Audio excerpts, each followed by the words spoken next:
बदकिस्मती तो यही है कि वो पब्लिक मीटिंग नहीं कर सकती। ईवीएम में वोट ज्यादा बीजेपी की पड़ी या कांग्रेस की कम पड़ी, ये तो एक अलग फैक्टर है। हमारा 36 बिरादरी का मैसेज तो जनता में जाए ना, और उनका चला जाए। कौन सी ऐसी ताकतें हैं जिनको हम पूरा इस्तेमाल करके कांग्रेस को दूर रखें सत्ता से। वो बीजेपी का कार्यकर्ता नहीं, लेकिन कार्यकर्ता इसलिए है कि बस्ता था बाहर, उसमें 5000 हैं। ऐसी हार हो जाती है तो जो मुखिया होता है वो यही कहता है कि मैं हार का जिम्मेदार हूँ।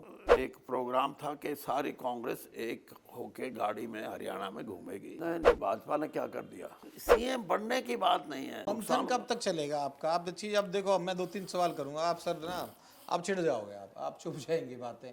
आप लोगों का अभी तो हार पे मंथन कंप्लीट नहीं हुआ। 37 सीट के साथ नेता प्रतिपक्ष आप लोग नहीं चुन पाए। ना तो मैं बीजेपी की तारीफ करता हूँ, ना कांग्रेस की, ना जेजेपी की, इनेलो की, सब पार्टी के साथ मैंने कवरेज अपनी की है। उन्होंने तो हार वाली सीटों पर भी अपना मंथन शुरू कर दिया, और जो जितने उनके पन्ना है या नहीं है, जो भी है आप लोग कहते हो, उन्होंने तो आगे अपना 1.5 लाख से ऊपर का तो लक्ष्य रखते हुए नए कार्यकर्ताओं को जोड़ना शुरू कर दिया। तो वो जब इतनी मेहनत करते हैं तो वो सत्ता में क्यों नहीं आएंगे?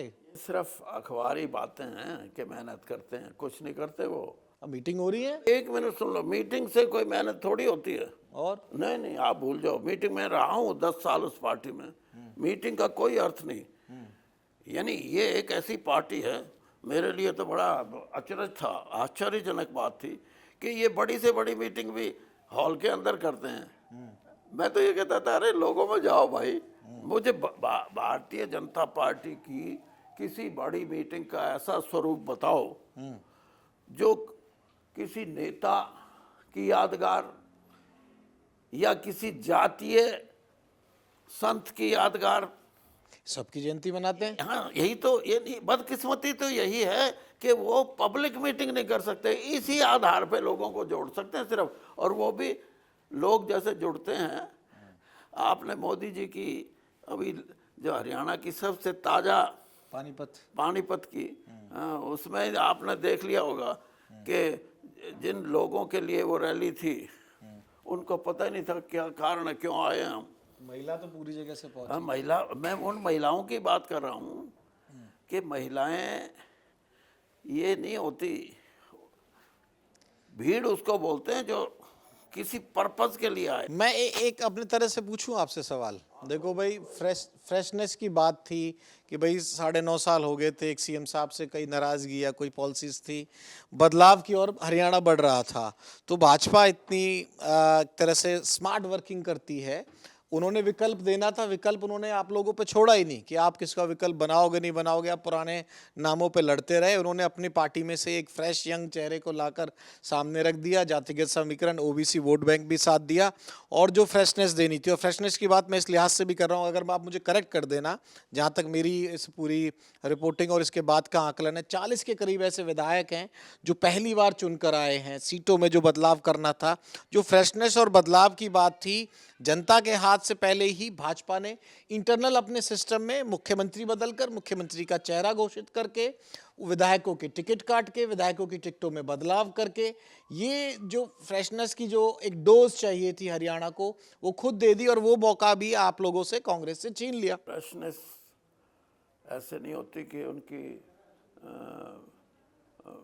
किसी एमएलए को टिकट ना दे के किसी दूसरे को। एंटी इनकम्बेंसी की काट। भारतीय जनता पार्टी का जो सारा एक उनकी स्ट्रेटजी या रणनीति जो थी, वो इस बात के लिए नहीं थी।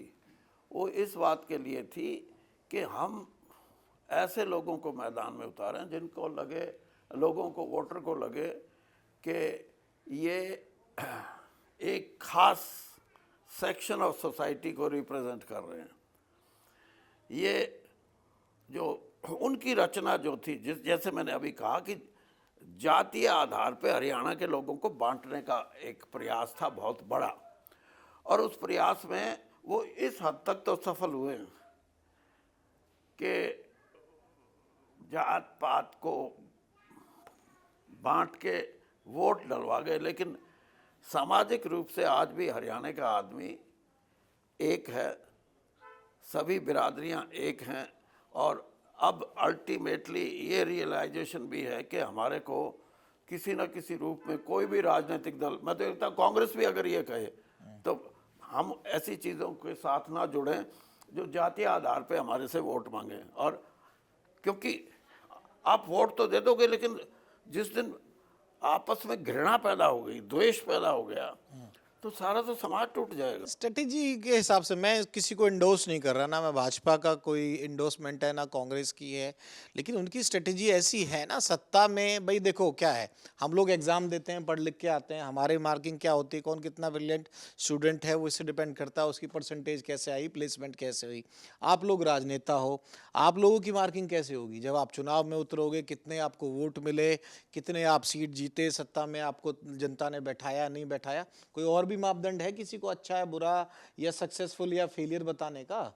आप एक बात बताओ, हरियाणा का जो इलेक्शन है उसमें भारतीय जनता पार्टी और कांग्रेस के मतदान में कितना फर्क रहा? Less than 1%। Still they are in the power. यानी 0.09, 39% के आसपास दोनों हैं। 1% से भी कम वोट का फर्क है। तो इसलिए कोई ये कहे कि उनकी स्ट्रेटजी कामयाब हुई, मैं उसको कामयाब नहीं, उसमें और फैक्टर देखो। नंबर एक, हरियाणा में धर्म के नाम से वो राजनीति नहीं कर सकते क्योंकि मुस्लिम आबादी बहुत कम है, उनका खेल नहीं होता। तो उनका दूसरा खेल था कि जहाँ बड़ी जाति है कोई, उसके विरोध में लोगों को खड़ा करें। उसमें मैंने जैसे बताया, वोट तो वो ले गए, लेकिन सामाजिक रूप से आज भी हमारा समाज एक है, इसमें कोई दो राय नहीं। दूसरी बात, जहाँ तक लॉजिस्टिक की बात मैंने बताई, यानी बहुत बहुत बड़े स्तर पे मैं अगर व्याख्या करूँ आपको कि इतना पैसा भारतीय जनता पार्टी ने अपने कैंडिडेट्स पे नहीं खर्चा होगा जितना कि दूसरों पे खर्चा है, कि निर्दलियों पे जो कांग्रेस की वोट खराब कर सकते थे। और तीसरी सबसे बड़ी बात यह है कि कहीं ना कहीं किसी ना किसी रूप में, एक तो कहते ना ईवीएम, ईवीएम एक फैक्टर, ईवीएम मशीन इज नहीं, मैं इसके लिए बधाई देता हूं आपको कि बाकी लीडर्स के मुकाबले आपने सीधा ईवीएम पे नाम नहीं लिया। हाँ, आपने नहीं लिया। नहीं, मैं बता रहा हूँ ना, ईवीएम से जुड़ी हुई जो चीजें हैं वो भयानक रूप से बीजेपी का पक्ष कर रही थी। जैसे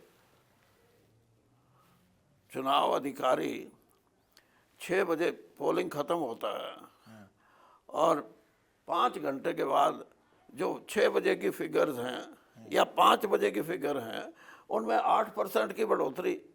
ये यानी मैं सिर्फ ईवीएम में वोट ज़्यादा बीजेपी की पड़ी या कांग्रेस की कम पड़ी, ये तो एक अलग फैक्टर है, लेकिन वोटों की परसेंटेज ऐसे बढ़ना। और छोड़ो, जिसका उचाना कॉन्स्टिट्यूंसी का आपने नाम लिया, उचाना कॉन्स्टिट्यूंसी में जो कैंडिडेट जीता है बीजेपी का, देवेंद्र अत्री, और जो भी नाम है उसका, बीजेपी जीती है ना 32 वोट से, उसमें 1400 कितनी वोट थी जो बैलेट पेपर से थी, और उन 1400 में 215 वोट कैंसिल हुई। 215 वोट जो कैंसिल हुई हैं, उसमें से 100 से ज़्यादा ऐसे वोट थी जिसके वो एनवेलप ही नहीं खोले लिफाफे के, इसमें किसने किसको वोट दिया है। पूछा गया क्यों, कि जी ये स्कैनर उठा नहीं रहा था इसको। भाई स्कैनर, अगर वो मशीन खराब है, स्कैनर खराब है, तो इसका मतलब ये हो गया कि जिसको स्कैनर नहीं उठाएगा वो वोट है ही नहीं। आपके वो थे नहीं क्या पोलिंग एजेंट वगैरह वहाँ पे, काउंटिंग एजेंट? मैं बता रहा ना, मैं तो आपको आंकड़े बता रहा हूँ कि कौन सी ऐसी चीज़ें हैं जिस पे आप ये कह सकते हैं कि ईवीएम से जुड़ी हुई कौन सी ऐसे सपोर्टिंग स्किल्स, लॉजिस्टिक्स हैं जिससे कि आप ईवीएम पे शक करो। अब जैसे मैंने परसेंटेज का बताया, मैंने ये बताया कि वहाँ जो मशीनरी थी वो कैसे काम कर रही थी। तीसरी बात ये थी कि मशीनरी वाला में तो थोड़ा सा दोबारा बताओ। मशीनरी में तो ये कहते हैं कि भाई, ये खुद सरकार वाले कहते हैं कि शासन प्रशासन तो उस लहर में, उस हवा में बह रहा था, हमारी सुन नहीं रहा था, लगातार धमकी, लोकसभा चुनाव के दौरान भी धमकी कह लीजिए, ऐसा अंदेशा कि भाई ये अधिकारी बाज आ जाएं, बाद में भी कार्रवाई की बात थे। वो तो कांग्रेस के बहाव में बह रहे थे। कई अधिकारियों ने कांग्रेस के नेताओं के यहाँ नमस्ते करनी शुरू कर दी थी। आप ये समझो, जब आप ये मान के चल रहे हो कि जातीय आधार पे वोटों का बंटवारा हुआ है, पोलराइजेशन हुई है, नहीं, मैं मान के नहीं चल रहा, मैं तो जो है यानी चलो मैं मान के चल रहा हूँ, तो सिर्फ वोट का ही नहीं, उस आधार पे जो जिसको हम सरकारी तंत्र बोलते हैं उसका भी यही हाल था।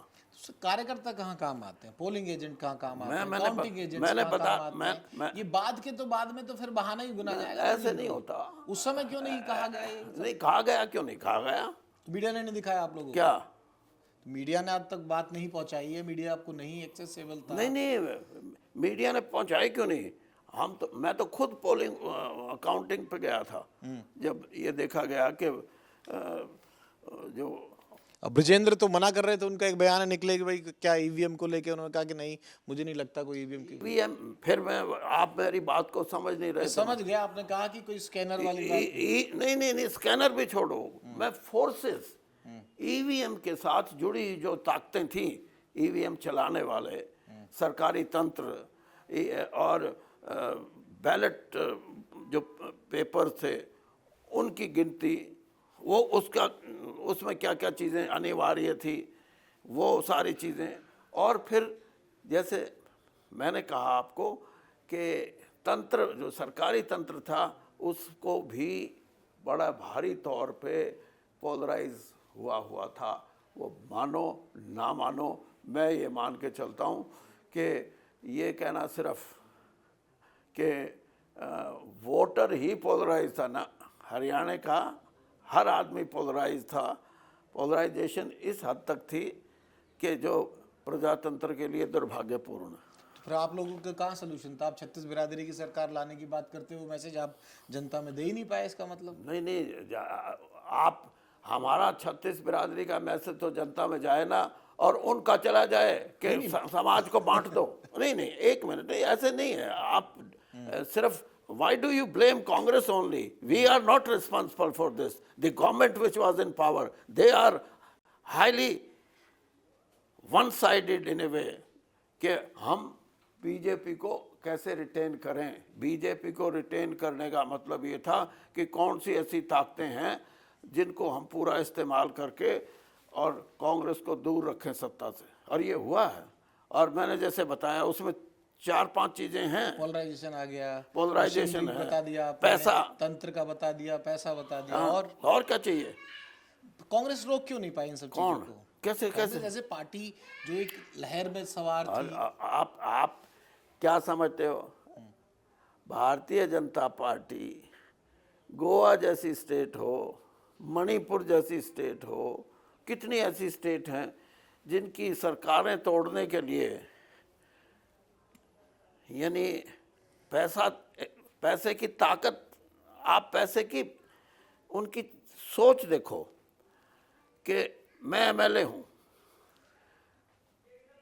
मेरे को ये लगता है कि बीजेपी अप्रोच करेगी मेरे को और कहेगी कि आप अपनी पार्टी का साथ छोड़ दो और आप हमारे साथ जुड़ जाओ। कर्नाटक में नहीं हुआ था? कर्नाटक की जो गवर्नमेंट ट्राई किया था, हिमाचल में हुआ था। हिमाचल में तो कामयाब नहीं हुए इतने वो, लेकिन वहाँ तो कामयाब भी हो गए थे। मेरा मतलब ये कि मैं एमएलए कहूँगा अच्छा भाई टूट तो जाऊँगा, 5 करोड़ रुपए मांगूंगा, और बीजेपी बोलते छोड़ो यार, तुम जो हम बताएंगे वो ठीक है, हम आपसे भाव नहीं पूछते आपका, 20 करोड़ रुपए लो। यानी ऐसे प्रजातंत्र चलता है। यानी और मैं वही बात कह रहा हूँ, आप याद रखो, बीजेपी पार्टी लॉजिस्टिकली, जिसको आप कहते हो ना कि उनका तो बड़ा भारी, उनका जैसे कार्यकर्ताओं को भी मैं जानता हूँ, यानी कार्यकर्ता भारतीय जनता पार्टी के पोलिंग बूथ पे जिसके बस्ते में 5,000 रुपये पड़े हैं, वो बीजेपी का कार्यकर्ता नहीं, लेकिन कार्यकर्ता इसलिए है कि बस्ता था बाहर, उसमें 5,000 हैं। चलो ये सारी बात होती रहेंगी, इसमें कांग्रेस के टिकट बंटवारे की कोई गलती नहीं? हाँ है।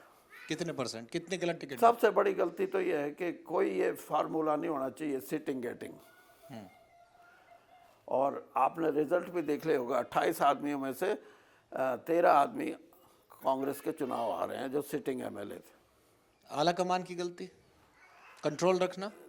देखिए, जब एक फैसला आप प्रदेश इलेक्शन कमेटी करती है कि जी हम 5 साल हमारे एमएलए डट के रहे हमारे साथ, और ये तो बहादुर आदमी हैं, इनको बीच में नहीं छोड़ना चाहिए। भाई 3-3, 4-4 बार का कोई एमएलए होगा, उसकी बेशक वो आउट ऑफ पावर है, लेकिन एंटी इनकम्बेंसी फैक्टर हाँ, बढ़ जाता है। ये नई चीज इस बार देखने को मिली है कि पार्टी कोई भी हो जो मौजूदा सीट पे बैठा हुआ है, वो सत्ता में ना हो, उसकी भी एंटी इनकम्बेंसी देखने को मिली उसकी है। भी है। और हमारे यहाँ तो ऐसे थे ना जो 4 टाइम एमएलए हैं, 4 बार के, वो 2 बार सत्ता में भी रहे हैं, 2005 से 9 और 9 से 14, और 2000 बिना सत्ता के भी हैं, 14 से 19, 19 से 24। सिटिंग गेटिंग हो गई एक गलती। सिटिंग गेटिंग एक बड़ा प्रभारी साहब, क्या, प्रभारी साहब की मिस्टेक्स। देखिए प्रभारी हो या कांग्रेस को आप ये नहीं कह सकते कि इसकी मिस्टेक है, इसकी नहीं है। प्रदेश अध्यक्ष, मिस्टेक जो है वो हमारे निर्णय का, सबका निर्णय होता है, उसमें एक आदमी को। आज तो खुल के आन दो, जिसकी है, अब तो हार पे तो मंथन ऐसे ही हुआ। नहीं, ऐसे नहीं होता मंथन। मान लो मैंने इसीलिए तो आपको बताया। आपने मीटिंग में नहीं कहा कुछ भी? क्या? जो मंथन वाली मीटिंग में आपको बुलाया गया था। मैंने कहा, यही कहा जो मैं आपको कह रहा हूँ। मैंने कोई फर्क। उदयवान जी को इस्तीफा देना चाहिए। इस्तीफा तो ऐसा है कि यानी मॉरली तो ये होता है कि जो ही कोई इतनी ऐसी हार हो जाती है तो जो मुखिया होता है वो यही कहता है कि मैं हार का जिम्मेदार हूँ और मैं इसका इस्तीफा भी देता हूँ। इस तरह ये प्रभारी जी ने भी कहा और अध्यक्ष जी ने भी बोलना चाहिए था ऐसा। नहीं बोला अब तक। क्योंकि नहीं बोला कि बात छोड़ो आप, मैं ये कहता हूँ कि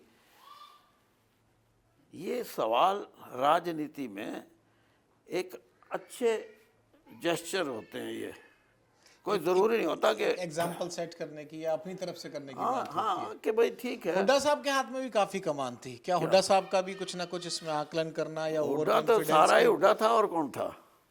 तो उनकी भी तो गलती मानी जाए। भाई अब बात ये मान के चलो कि कांग्रेस पार्टी का जो नंबर 1 नेता हरियाणा में था या पिछले 10-15 साल से था, तो वो हुड्डा ही है।